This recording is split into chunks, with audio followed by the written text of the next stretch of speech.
तर नमस्कार मित्रांनो, जय शिवराय. हे आहे आपल्या मोरगावच्या गावाकडचे सकाळ. मित्रांनो, आता झालाय माझा नाश्ता. आता तो आपण डेकोरेशन कसं झालंय ते बघायला.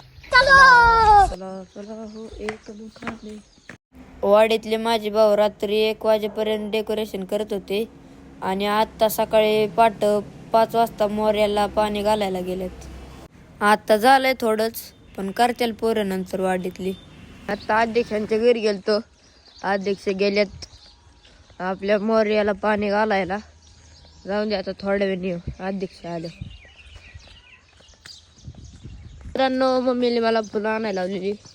फुलं घेतल्यात गुलाबातून जास्वंदीची. बघू आता काय. आम्ही चाललो आता मोर्याच्या मंदिरात पाणी घालायला. आता मला गेट बंद करायला लावली.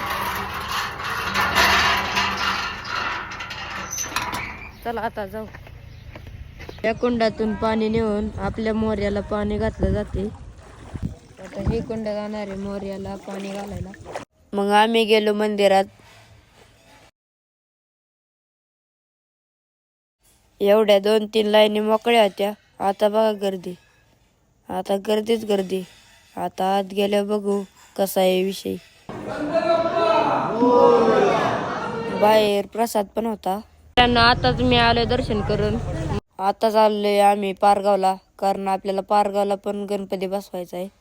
आम्ही मग गणपती पसंत केला. आता तुम्हाला तो पुढंच बघायला मिळेल.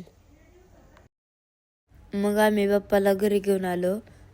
आगमनाची तयारी करून ठेवली होती. बाप्पांचं स्वागत करून मग आम्ही बाप्पांना स्थापन केलं. कशी आहे मूर्ती.